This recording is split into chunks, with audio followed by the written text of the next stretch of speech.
নমস্কার, দেখছেন কলকাতা টিভি, সঙ্গে রয়েছে আমি স্বর্ণালী। শুরু করছি সংবাদ সারাদিন। আর শুরুতেই যে গুরুত্বপূর্ণ খবরের দিকে নজর রাখবো, ডোমকলে পুলিশের উপর হামলার ঘটনায় গ্রেপ্তার পলাতক মূল অভিযুক্ত সোহেল রানা। ধৃত হাফিজুল শেখকে ইতিমধ্যেই আদালতে পেশ করা হবে বলে জানা যাচ্ছে। আপনাদের জানিয়ে রাখি, পুলিশের উপর হামলার ঘটনায় গ্রেপ্তার পলাতক মূল অভিযুক্ত সোহেল রানা।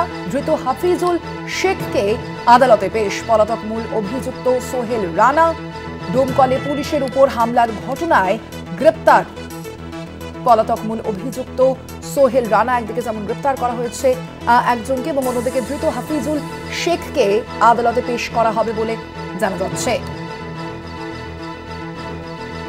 রাকিবুল ইসলাম প্রতিনিধি রয়েছেন ফোন লাইনে। রাকিবুল, কি জানা যাচ্ছে, কি আপডেট রয়েছে এই খবরের? দেখো, গত কয়েকদিন আগে অর্থাৎ গত বুধবার এক পুলিশকে হামলা এবং তার উপরে ধারালো অস্ত্রের কোপ মারে বেশ কয়েকজন দুষ্কৃতী, অর্থাৎ এক মূল অভিযুক্তকে নিয়ে তার চুরির মাল উদ্ধার করতে গিয়েছিলেন ওই পুলিশ আধিকারিক। তারপরেই তাকে আক্রমণ চালায় এবং হামলা করেই তার কাছ থেকে যে মূল অভিযুক্ত তাকে ছিনিয়ে নেয়। তার সঙ্গে জড়িত থাকে এক প্রাক্তন তৃণমূল প্রধান এবং তার সাথে সাথে আরো বেশ কয়েকজন। ঘটনায় 4 জনকে গ্রেপ্তার করলেও কিন্তু মূল অভিযুক্ত এবং এই হাফিজুল শেখ অর্থাৎ প্রধানের স্বামী, তারা দুজনেই কিন্তু পলাতক ছিল।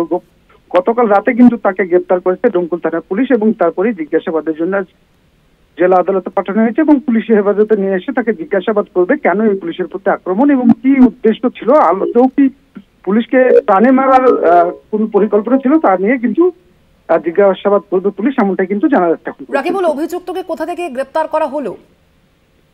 দেখো, পুলিশ সূত্রে যেটা জানা যাচ্ছে যে ডোমকল থানা এরিয়া থেকে তাকে গ্রেপ্তার করা হয়েছে।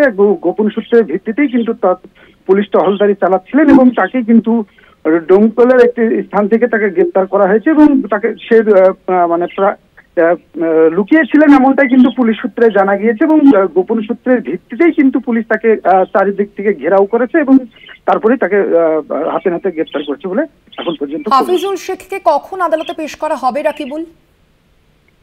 দেখো, ইতিমধ্যেই কিন্তু তাকে জেলা আদালতে পাঠানো হয়েছে এবং তারপরেই তাকে জেলা আদালতে তোলার পর তাকে আবারও জিজ্ঞাসাবাদের জন্য কিন্তু পুলিশি হেফাজতে আনা হবে এমনটাই কিন্তু ডোমকল পুলিশ জানিয়েছেন এবং তাকে 7 দিনের পুলিশি হেফাজতে আনা হবে এমনটাও কিন্তু জানা যাচ্ছে।